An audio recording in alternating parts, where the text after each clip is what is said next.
Welcome back to EM Rapid 2024. Today we will discuss about blood transfusion in ED. So first we will discuss about PRBC transfusion. Later on we will discuss about the plasma transfusion and platelet transfusion. So first PRBC transfusion. So anemia, definition of anemia in males means hemoglobin less than 30 gram per deciliter, and in females less than 12 gram per deciliter. It is in case of an adult male and female. But usually if the hemoglobin drops below that, we won't be transfusing blood. We will be always planning for a restrictive strategy, and we always keep a threshold as 7 gram per deciliter. So if the hemoglobin is dropping less than 7 gram per deciliter only, we will be planning on transfusing PRBC. So the decisions for PRBC transfusion depends on the hemoglobin level. So as I told, if the hemoglobin level is dropping less than 7, then we will transfuse. But in certain conditions, we will keep a higher cutoff. So suppose in patients with CAD and all, we need to keep a higher cutoff to prevent an acute ischemic event. So if the hemoglobin is coming less between 7 to 10, and if the patient is having acute infarct, then we will have to transfuse PRBC. Okay. Then if the patient doesn't have any acute infarct, but patient is having symptoms of anemia like respiratory symptoms like anemia induced cardiac failure features like respiratory symptoms, or any hemodynamic instability because of anemia, then in that case we will have to transfuse PRBC. And in very rare cases, if the hemoglobin is less than 10 and if it is rapidly declining and if there is torrential bleeding, then also such conditions we will be transfusing PRBC. So what all are the types of PRBCs? There are leukoreduced or WBC reduced PRBCs. It is for preventing the febrile non-hemolytic reactions caused by the presence of antibodies to the WBC. So it is usually the advantage is that it will reduce certain infections, reduction in the risk of CMV infection, especially in bone marrow transplant patients, pregnant women, patients who are immunocompromised with HIV/AIDS or AA during any intrauterine transfusion. That is leukoreduced PRBC. Next is irradiated PRBC. So irradiated PRBC means not only PRBCs, all blood products we can subject to radiation. So PRBC or whole blood or platelets or any granulocyte can undergo radiation between 25 to 50 grays, and this is to prevent transfusion associated graft versus host disease. So they will be giving gamma radiation, but the disadvantage is that it will reduce the shelf life of the product. Then another type of RBC is washed RBC, that is to prevent severe allergic reaction, especially patients who are prone for allergic reactions and anaphylaxis. Now before blood transfusion, if the patient is meeting the criteria for blood transfusion, first we will have to send 2 blood grouping and cross matching samples to the lab and also to the blood bank for blood grouping and cross matching. Also get an informed consent from the patient and bystanders regarding transfusion and explain regarding the chances of transfusion reaction, and patients should have an IV access. Along with after that, once we get the blood sample, we will have to before collecting the samples for transfusion, we will have to properly label the specimen before leaving the patient's bedside, and when we receive blood, we need to verify that blood is for this patient, that is cross match for this specific patient. So we will have to reconfirm the patient's identity with the patient's name and the wristband, and also we need to confirm by asking the patient whether you are this so and so particular patient. So we need to double check that we are not giving the wrong PRBC to a patient. So because in an ER and all, there will be multiple patients getting PRBC transfusion. So always double check that patient in which we are giving the PRBCs, because if we are not rechecking, what will happen, patient can have transfusion reaction, there can be ABO mismatching problems and all. So, always while transfusing, transfuse one PRBC at a time, don't give multiple PRBC at a time. So, transfuse only one at a time, and each should be given over 2 hours and to a maximum of 4 hours, and during and before transfusion we will have to monitor the patient. So, before transfusion we will have to check the vitals. After starting transfusion, after 15 minutes recheck the vitals, and at the end of transfusion also check the vitals, and in between if the patient is developing any complications or any problems, that time also vitals should be monitored. So, initially while we are transfusing, in order to see if there is any transfusion related problems, we will be transfusing slowly at 50 ml per hour for first 15 minutes, and then we can increase. In pediatric patients, transfuse solely from 1 ml per kg per hour up to 50 ml for the first 15 minutes, then increase to 5 ml per kg per hour up to 150 ml per hour. Okay, so check the vitals before transfusing, after 15 minutes, and in between if there is a patient is developing some complication, recheck, and at the end of transfusion also check the vitals. Okay. So, what is massive transfusion protocol? So, massive transfusion involves administering 10 or more units of whole blood or packed PRBC within 24 hours. So, it is usually to prevent fatal outcome because of hypotension, because this is massive transfusion is done in case of active or massive bleeding, especially in grade 3 and 4 shocks. So, along with massive transfusion means not only PRBC, mainly PRBC, that itself more than 10 units might be required, and along with that we will be giving FFP and platelets. And tranexamic acid can be used to mitigate the coagulopathy and also to reduce bleeding. And in case of massive transfusion protocol, we might not be getting the patient's exact blood group. So, in that case we will have to give O negative blood. As we all know, O negative blood is a universal donor of PRBC, not all PRBC. So, O negative blood should be accessible for the patient. So, as we told, it will be usually indicated in grade 3 and it will be given in grade 4 shocks also. So, what happens in a massive trauma? What is happening is patient is having a severe trauma. Because of that trauma there will be bleeding. That bleeding will cause tissue hypoxia to the whatever area is affected. Wherever that artery is bleeding, the distal part will go into tissue hypoxia, and hypoxia will cause lactic acidosis. So, lactic acidosis, and acidosis is directly proportional to coagulopathy. So, this acidosis will cause coagulopathy. Along with that, if the patient is bleeding and in the ER we are giving lot of colloids and crystalloids, so that itself can cause hypothermia, and hypothermia can cause coagulopathy.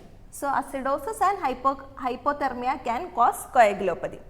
And another thing is that along with hypothermia, this massive this infusion of colloids and crystalloids can cause dilution of the coagulation factors and platelets, because already blood is getting lost. Along with that, if you are giving excessive amount of fluids, that will dilute all the coagulation factors and platelets, and that will again cause coagulopathy.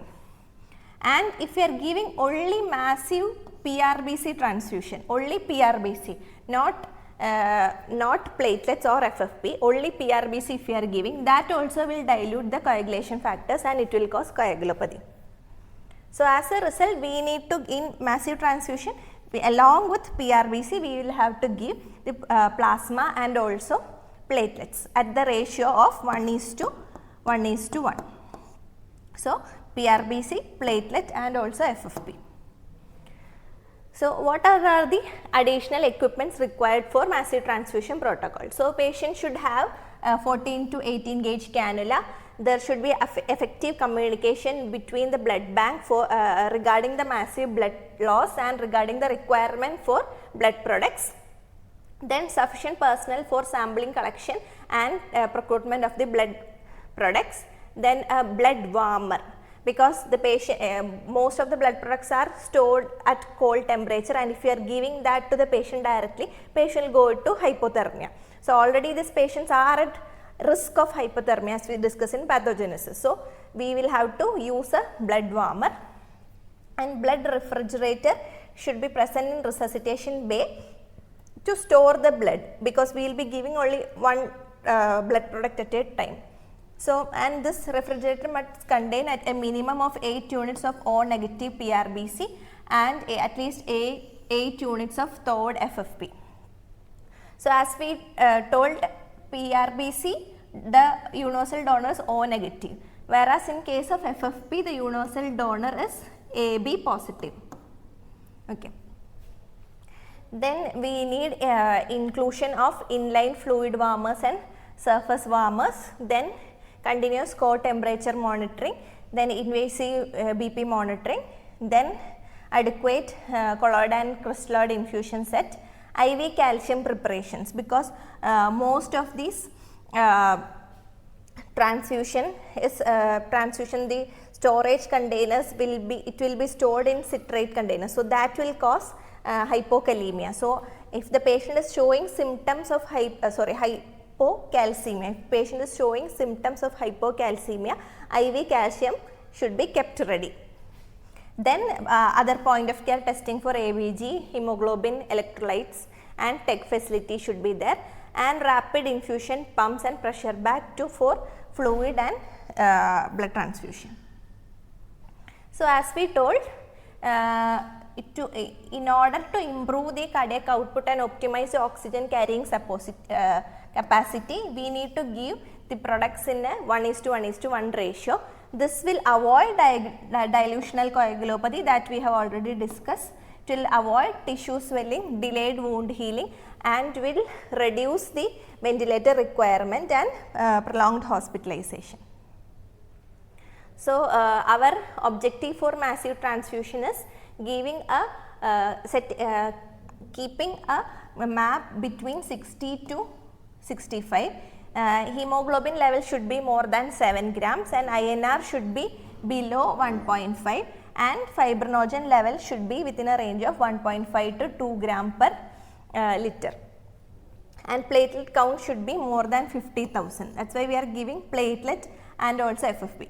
Then and patient should not be in acidosis, so pH should be normal and core temperature should be more than 35 degrees Celsius, because always we will be targeting on the transfusion and the targeting on the cutoff, the hemoglobin, platelet, INR cutoffs and all, and we might not forget about the hypothermia. So patient should hypothermia should be prevented for the patient, because if you are transfusing, the patient will have high chance of hypothermia. Now complications related to transfusion. So these same complications can happen in case of FFP platelet transfusion along with PRBC transfusion. Complications almost all comes as same only. So coagulopathy. Coagulopathy arise from clotting factor consumption either because of prolonged bleeding, and prolonged bleeding will cause shock and hypothermia, and patient will have hypoxia induced acidosis, lactic acidosis, which we have discussed. And if the patient is having acidosis, this acidosis is directly proportional to the coagulation. So patients, as pH drops, patient will have high tendency for coagulation, and administering only PRBC and crystalloids will have cause dilution of the clotting factors, and that will cause again coagulopathy. So either the bleeding or because of excessive PRBC and crystalloid transfusion, patient will have coagulopathies. So to counter that, we need to use the 1:1:1 ratio. Then another complication is metabolic abnormalities, because there is sodium citrate and citric acid for storage of blood products, that will cause metabolic alkalosis. And Because of metabolic alkalosis in the blood, the alkalosis will cause shift of calcium from the intravascular space to the intracellular space, so that will cause hypocalcemia. So metabolic alkalosis will persist if the kidney is not able to excrete the bicarbonate out, and if the alkalosis is still persisting, that will cause activation of the potassium and H plus K plus transporter, and what will happen, the potassium will enter inside the cell as in case of calcium, and body will go for hypocalcemia, so hypokalemia. Along with that, the citrate will bind with ionized calcium, and again that can cause hypocalcemia. And what will happen in case of hypocalcemia is that patient will be having paresthesia, numbness, then patient will have carpopedal spasm, and because of if it is not treated, patient can go for QTc prolongation and cardiac dysarrhythmias. So don't always think that patient will have only hypokalemia and hypocalcemia. Patients can have hyperkalemia also. If the blood product is stored for prolonged periods, there can be some amount of hemolysis, and that can cause hypercalcemia and arrhythmias also. So these all are the metabolic complications. Then other complications are transfusion related acute lung injury. So massive transfusion can lead to pulmonary edema, that will be non-cardiac. So there are two types, type 1 and type 2, and type 1 comes in patient without any risk of ARDS. Type 2 comes in patients who are at risk of ARDS or patients who are already having ARDS. And the cause is, in 85% of the cases, it is because of the antibody targeting against the HLA, human leukocyte antigen, or any anti-neutrophil antibody present in the donor's blood products. It is from the donor's blood products. And 15% of the cases originate from the biological response modifiers stored in the blood product.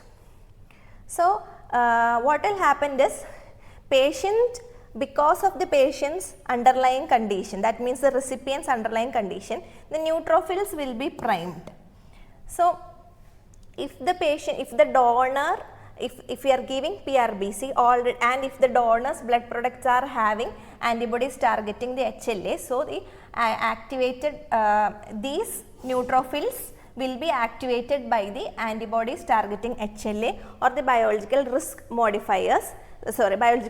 modifiers, and this neutrophils of the recipient will release cytokines, reactive oxygen species, oxidases and proteases, and will damage the pulmonary capillary endothelium, causing breathlessness for the patient. And the symptoms will worsen if you are giving more blood products. So patient will have complaints like breathing difficulty and ARDS like symptoms. And if the patient goes into transfusion related acute lung injury, what we should do is, we need to stop transfusion immediately. We will have to assess the patient again, and we should use another donor's blood product to prevent the same. So same blood should not be used, another donor's blood should be used. And other complications, hypothermia, because most of the PRBC and blood products, fresh frozen plasma is frozen, PRBC is stored in 4 degrees Celsius. So that if it is given to the patient, it will reduce the core temperature of the patient, and hypothermia will cause coagulopathy. So warmers should be used. Then transfusion associated associated circulatory overload or TACO. So this is because, especially in case of coronary artery disease patients and all, if they are going to anemia-induced cardiac failure, and if you are correcting the anemia, because of the volume overload, patient will be having respiratory distress, pulmonary edema, and the patient will show some peripheral symptoms like dilated neck veins, S3 heart sound, hypertension and all. And so how to prevent this is, before transfusion or mid transfusion we can give diuresis. and prevent aggressive transfusion, prevent bolusing, prevent excessive or increasing the speed. So, transfuse them slowly. So, slowly only we need to transfuse the PRBC, and if at all patient going to overload, treat that with diuresis. And we need to note one thing, that both TRALI and TACO, transfusion related acute lung injury and transfusion associated circulated overload, typically occurs within 6 hours of transfusion, and if symptoms are coming after 12 hours, that means if the symptoms are coming after 6 hours or before the transfusion, then we shouldn't consider TACI or TRALI or TACO. It can be some respiratory conditions or ARDS. Then other complication is acute intravascular hemolysis, that usually occurs in case of any ABO incompatibility is there. So, it is the intravascular hemolytic transfusion is one of the most serious complication, and it is usually because of the clerical error or because from either from the transfusion, either from the blood bank or from the medical person who is taking care of the patient by giving the wrong blood. So, it is resulting from the antigen antibody reaction, and it will cause excessive intravascular destruction of the transfused PRBC, that means the donor PRBC, producing hemoglobinemia and hemoglobinuria. And what will happen to the recipient is patient will have fever, chills, headache, nausea, vomiting, sensation of chest pain, body pain and burning sensation. And patients will have complications like hypotension, DIC and acute tubular necrosis. So, whenever the patient's symptom starts, we need to immediately stop the transfusion, and we will have to discard all the tubings through which that blood was going, that should be discarded, and then we will have to give vigorous crystalloid therapy, and if patient goes into hypotension, vasopressor should be given. And also patients, if the patient's urine output is less, then diuretic therapy to target a urine output between 1 to 2 ml per kg, and blood, to confirm the diagnosis, blood and urine samples should be sent to the lab for Coombs testing and to check for any hemoglobinuria, that is urine sample for hemoglobinuria. Then other complications are febrile non-hemolytic transfusion reaction. It is usually defined as a temperature elevation of 1 degree Celsius from the patient's baseline temperature, and it is believed to be because of the anti-leukocyte antibody usually as a result of prior transfusion, and here the symptoms are just fever, chills, and so this patient, the increasing use of leukocyte reduced PRBC can reduce the risk for this reaction, and if a febrile reaction occurs in a first transfusion, it should be so if it is a first time happening, then it should first DD to be considered in case of fever is acute hemolytic reaction, and if the patient is requiring more PRBC and if it is coming repeatedly coming, then we need to consider non-hemolytic febrile reaction. So, for recurrent reaction, symptomatic treatment with antipyretic and antihistamine should be done. And if the patient is having a recurrent history of non-hemolytic transfusion reaction, pre-treatment with antipyretic also can be done. Then another complication, life-threatening complication is anaphylaxis to the donor's PRBC. So, anaphylaxis can be caused by anti-IgA reaction to immunoglobulins in the donor's blood, and presentation will be same as anaphylaxis, and the treatment is also same as treatment of anaphylaxis is with epinephrine. So, epinephrine should be given, and other supportive antihistamines and corticosteroids should be given, and along with that some patients will not be having anaphylaxis, some patients will be having only some allergic reaction. So, that is other complications, allergic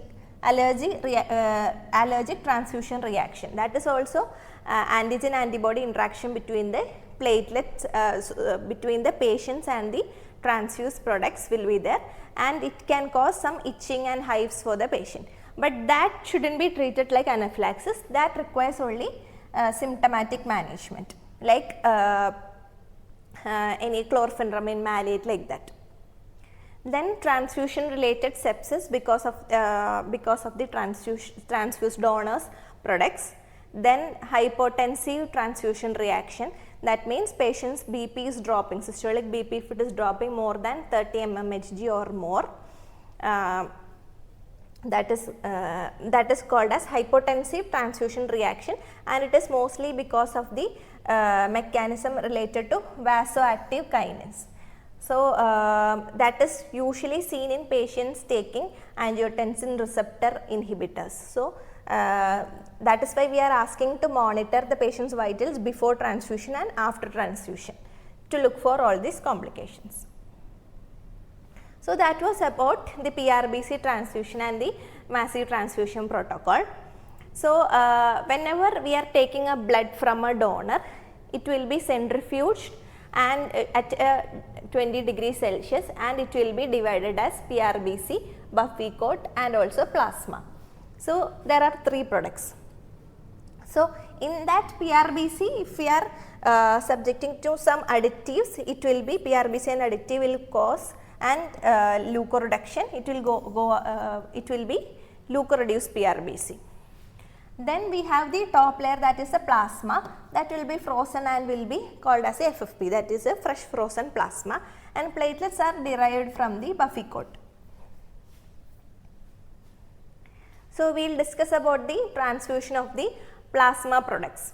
So, plasma is a portion of whole blood that remains after the cellular elements, that means the red cells and the WBCs and the platelets are removed after centrifugation.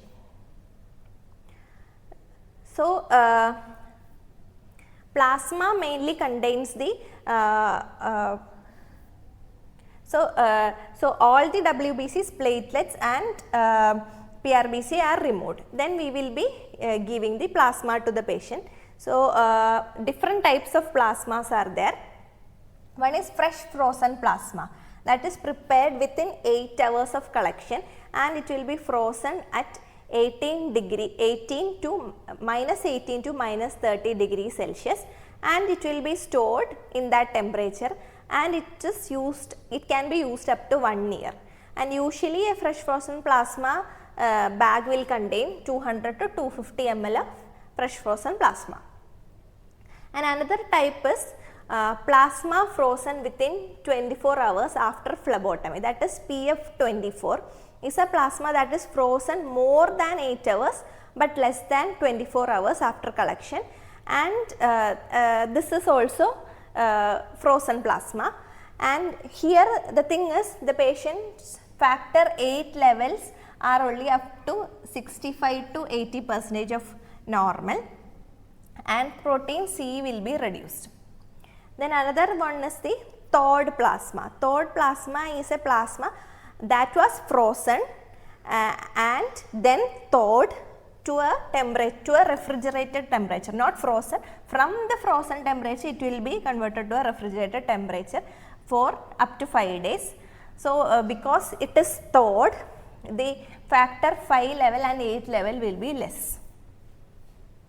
Then another one is liquid plasma, that is a plasma which is never frozen. So, temperature will be between 1 to 6 degrees Celsius, and other plasmas are solvent or detergent treated plasmas, that is to inactivate. Viral inactivating agents will be in that, and that will be inactivated. Viral activating agents are used and it will be inactivated and it will be freezed.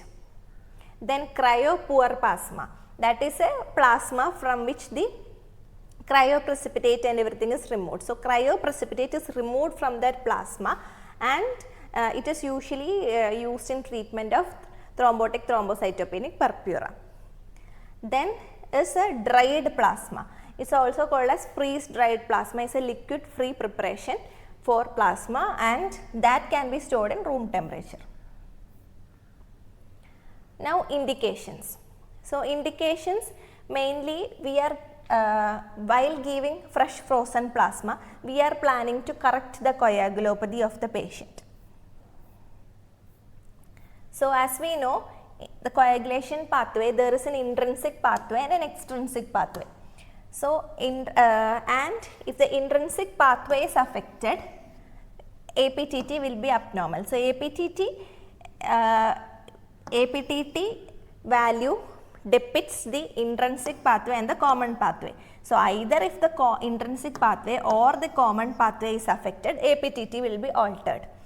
So if any factor in the intrinsic pathway is deficient, APTT will be altered, and anything happens in the common pathway, APTT will be altered. Along with that, the common pathway is dealt by the PT-INR also. So both APTT and INR will be altered if the common pathway is affected. And other factors are in extrinsic pathway. So PT-INR will take care of the extrinsic pathway. That means it will if there is any alteration in the INR value, that means there is some problem in the extrinsic pathway or the common pathway. So and one of the major extrinsic pathway clotting factors, factor 7.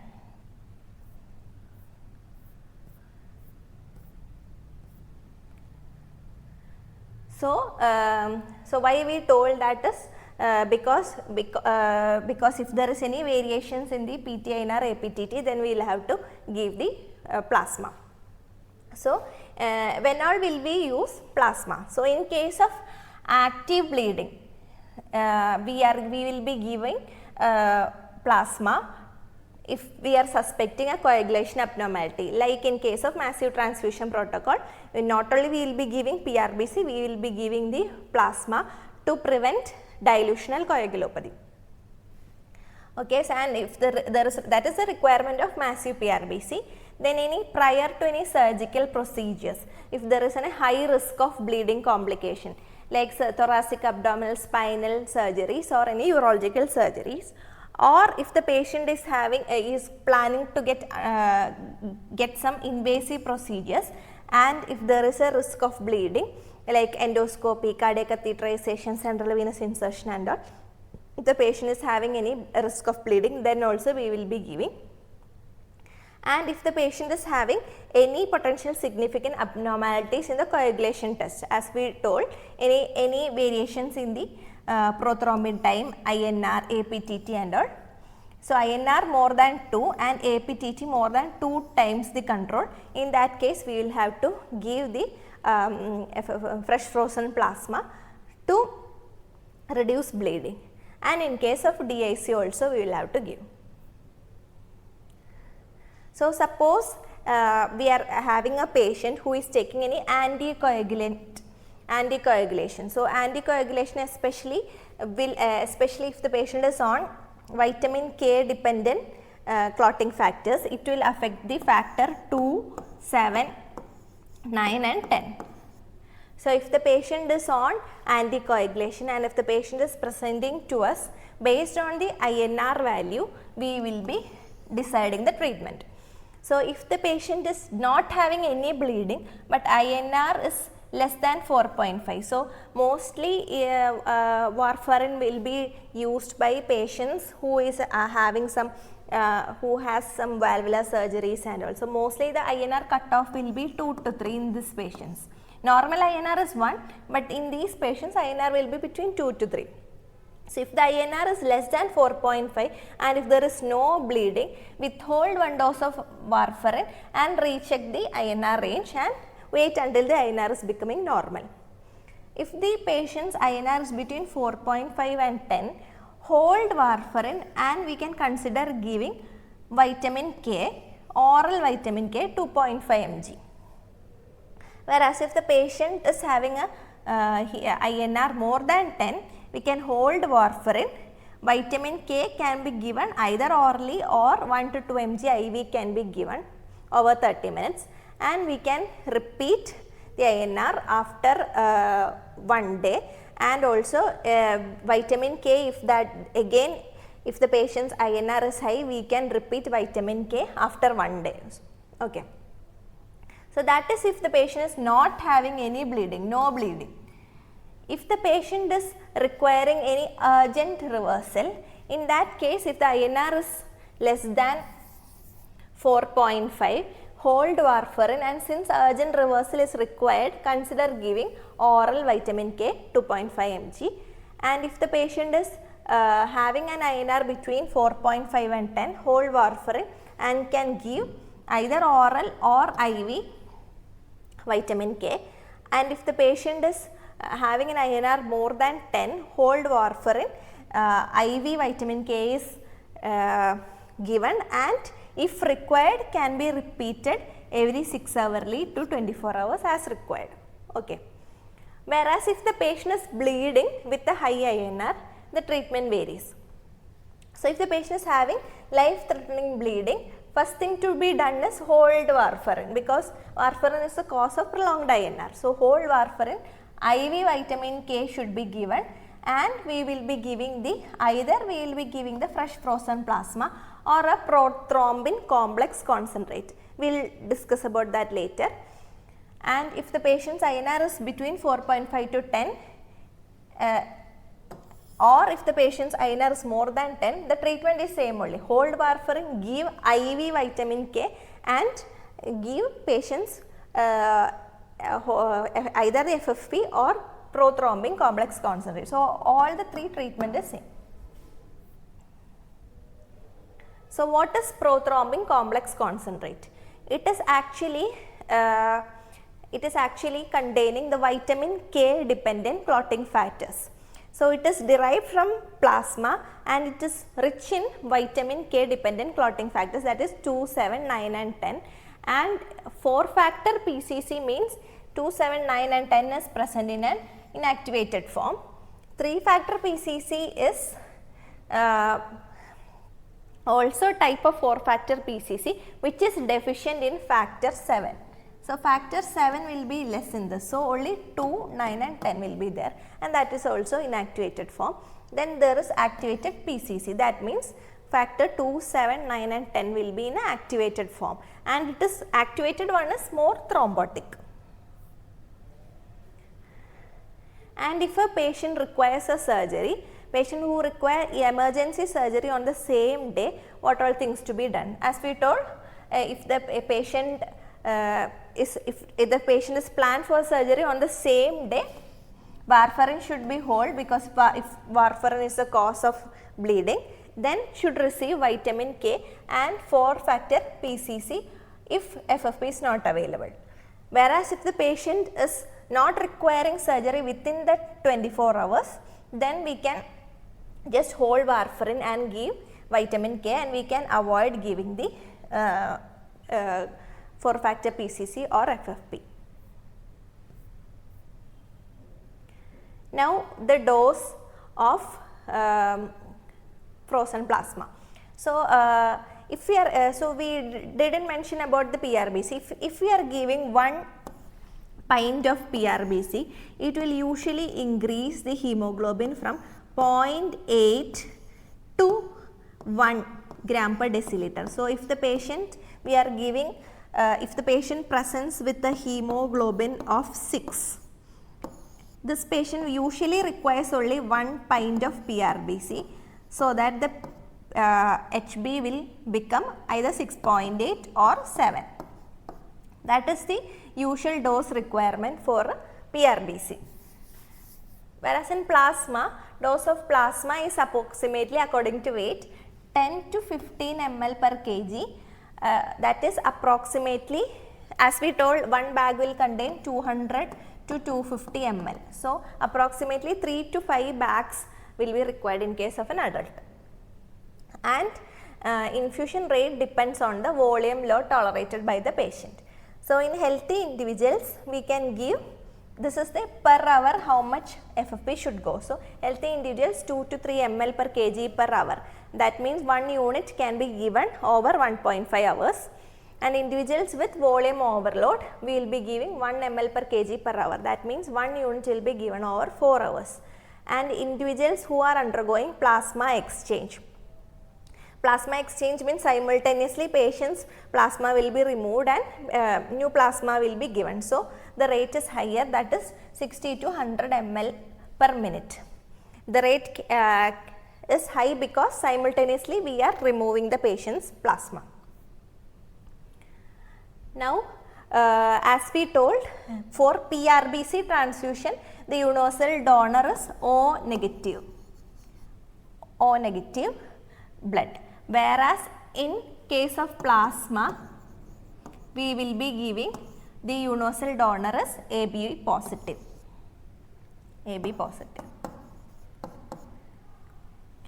Why? Because because patient's plasma will contain if the patient is O positive, just imagine a patient is O positive, then that patient will have anti-A and anti-B in that patient's plasma. So, if we are giving a O positive plasma to a patient, then this anti-A and anti-B will attack onto this patient's PRBCs. Okay, that's why. So, patient with A blood group can accept plasma from the same patient, same blood group individual, or a patient who is AB positive. AB positive individual will not have any anti-A or anti-B. Anti-A and anti-B will be there for only O positive individuals in the plasma.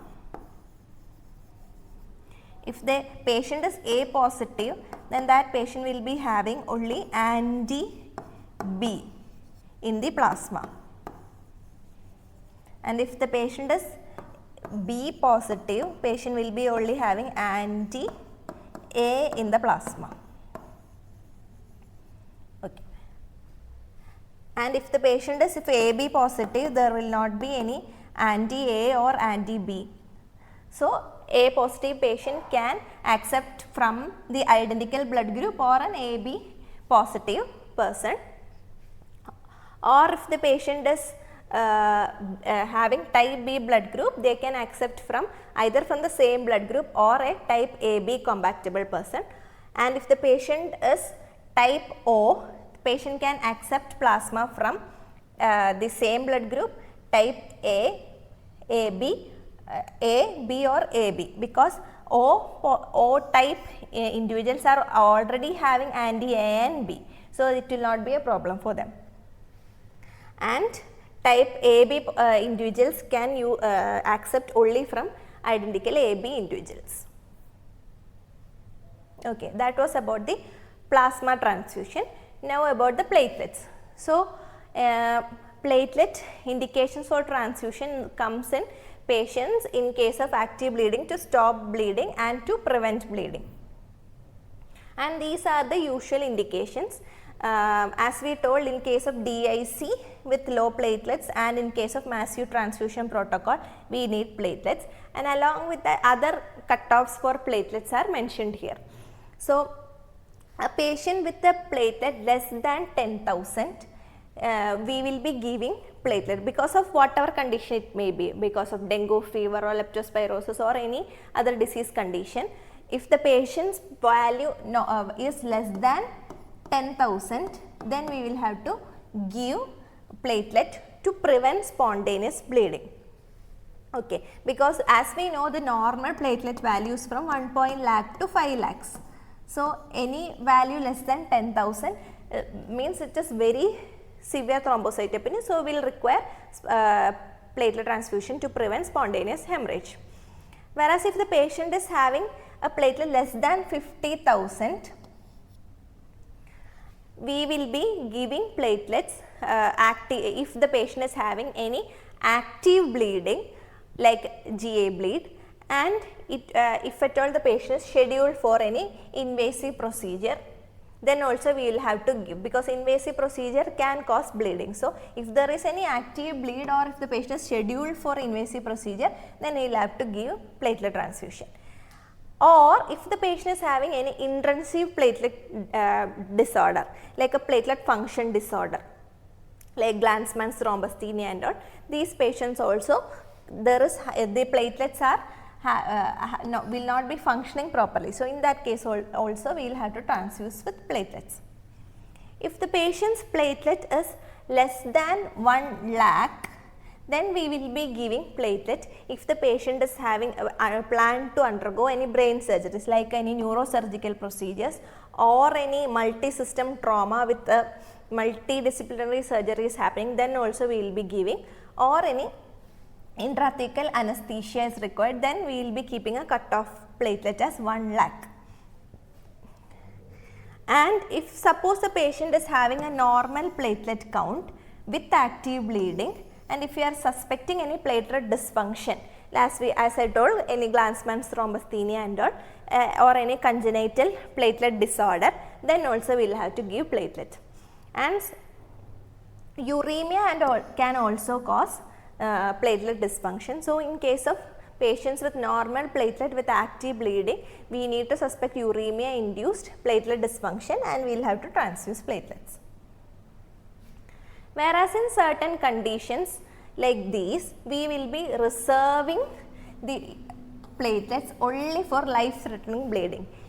Like in case of heparin-induced thrombocytopenia, thrombotic thrombocytopenic purpura, hemolytic uremic syndrome, thrombocytopenia associated with antiplatelet alloantibodies and ITPs. Here we will be giving platelets only if the patient is having life-threatening bleeding, because platelet transfusion itself can worsen the patient's condition. So, only in life-threatening bleeding these individuals require platelet transfusion. Now, what are the platelets preparation? So, either it will be pooled platelet. So, platelet doesn't have any ABO incompatibility issues. One person can receive platelet from any other blood groups. So, we can club platelets from different patients. So, either we can use a pooled platelet. Pooled platelet means platelets may be separated from other components. That means from the whole blood, the PRBC, the plasma everything will be removed, and platelet will be separated via process of centrifugation by a different speeds, so that the platelet will come out, and it is a very less expensive procedure, and it will be taken from at least from 6 to 10 donors, because yield from each centrifugation will be, yield of platelet will be less. So, platelets from different donors will be combined, and it is a less expensive procedure. Whereas other platelet is single donor platelet or single donor apheresis concentrate. That is, platelet will be taken from one individual via a process known as apheresis, and it will be an expensive procedure, and the yield of platelet will be very high, and only one donor will be required. So, usually if we are giving a single donor platelet, patient's platelet value can increase from a baseline, whatever was the baseline, it can increase up to 30,000 to 50,000. Okay. Whereas in patients, in other patients usually receiving pooled platelets and all, 1 unit of transfused platelet can increase the count by almost 5,000 or 10,000 in an average adult.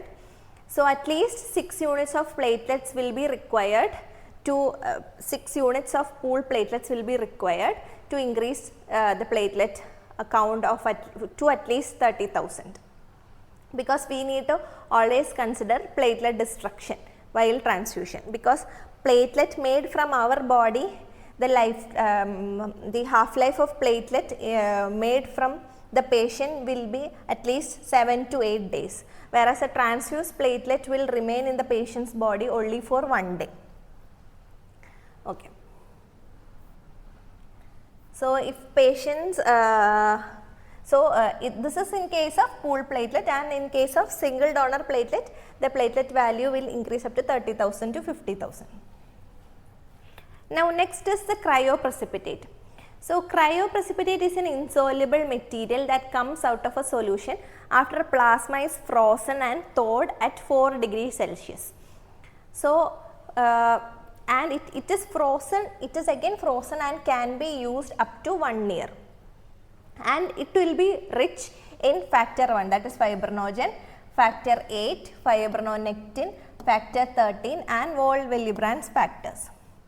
And it will be usually reserved for patients in case of any coagulopathies and also in case of any specific factor deficiencies, or if the TEG is showing deficiency of these factors. And the dose is 10 to 15 ml per unit, and each unit raises the plasma fibrinogen concentrate by approximately 7 to 10 milligram per deciliter. And the indications are bleeding in patients with fibrinogen disorders, liver diseases, DIC and all. So, it is only having these factors, so that factors like 1, 8, 13, fibronectin, von Willebrand factor and all.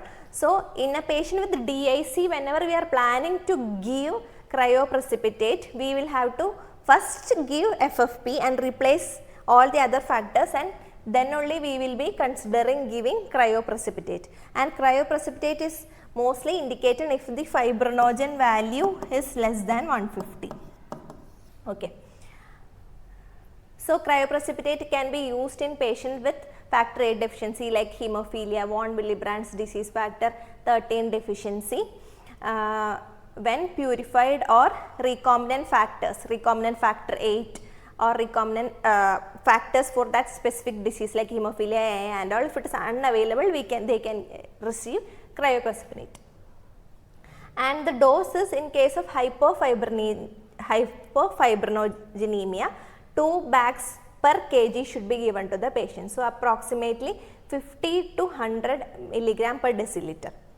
If the factor 13 is deficient, in that case, if that specific factor is not available, we will be giving 1 gram for every 10 kg of the patient. And if there is any bleeding because of the von Willebrand's disease, we will be giving 1 bag for 10 kg of the patient. So, if the patient is 30 kg, we will have to give at least 3 bags. Okay. So, that is about the cryoprecipitate. So, we have discussed about the transfusion of PRBC, plasma and also platelet, and a short note on cryoprecipitate also. Thank you.